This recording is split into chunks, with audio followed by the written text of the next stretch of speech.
Hello and welcome to On Leading with Greatness. I'm Jim Salvucci of Guidance for Greatness.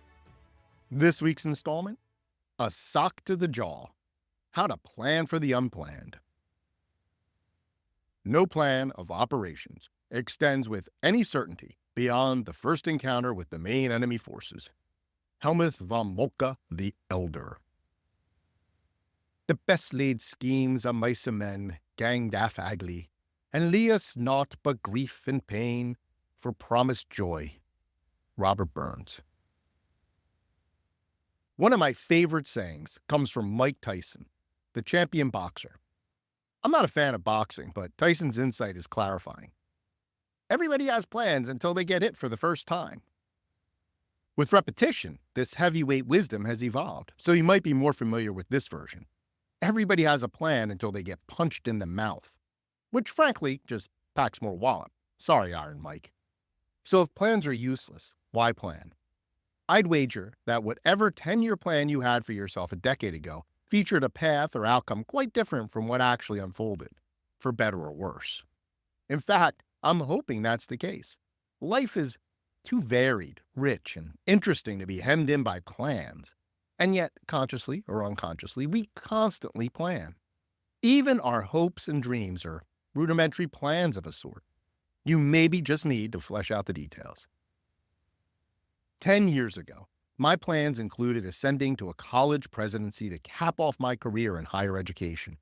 Instead, after that proverbial punch in the mouth, my chronic and profound disappointment with the state of leadership in higher education prompted me to walk away altogether. Back then, I never could have imagined doing what I do now, but now I can't envision doing anything else. Notice that when plans change, so too may goals. Nonetheless, even if I reach my intended outcome, how I got there will likely be somewhat unexpected. For instance, think of a time when you were anticipating a difficult conversation. You probably rehearsed it in your head, what you'd say, how they'd respond. How closely did reality align with your mental script? How far were you into the confrontation before you had to abandon that script altogether? How useful was your plan? Despite the apparent futility of planning, the best leaders still plan. In a 1957 speech, Dwight D. Eisenhower cited a well-worn military truism. Plans are worthless, but planning is everything. What could this mean? The simple fact is that leaders, even great leaders, can't foresee or solve every problem or variable. Too many factors lie beyond the leader's grasp. But good leaders prepare their teams for inevitable challenges, even if they're fuzzy on the specifics. That way, when unexpected problems arise, they and their teams are better positioned and equipped to handle them. There's an added benefit, too. While planning helps with problem solving, it also may prevent problems from arising at all. Think of it this way. Being on the lookout for unanticipated obstacles can help keep plans on track. Moreover, effective leaders are always willing to change course when necessary. There's a common misguided way of thinking about plans. You've heard the demand that we must stick to the plan no matter what. Sure, this approach might work out great in fiction, but it's less often successful in reality. Bosses who aren't run-for-the-hills types are usually stick-to-the-plan types with predictably regrettable results. Because they don't build reliable team cultures and are apt to cast blame rather than accept responsibility, bosses tend to be flummoxed when plans go awry. That's when they dig in their heels. One more shot to the face and they're bound to go down. In contrast, leaders are firm but adaptable. When that punch to the mouth comes, they neither crumble nor stay with their current tactic. Instead, they weave and bob. They dance around and change things up. Their team members can adapt as well because change is built into their culture. They're trained to expect the unexpected. The power of planning for the unplannable. When I was a young university dean, I led a committee tasked with overhauling our general education curriculum. This reform would impact every student and faculty member and enhance the quality of our educational offerings for years to come. My team analyzed the strengths and weaknesses of our old curriculum, studied best practices, and explored other institutions' approaches as we designed the new curriculum. Our plans were innovative and solid, but when we presented them to the faculty, you can guess what happened. A sock right to the jaw. We had a few options. One was to just force through our proposal as is. Another was to retreat, start again from scratch, and hope for a better reception. The third was to solicit and listen to the faculty's concerns and incorporate their insights into our revisions. We, of course, chose option 3.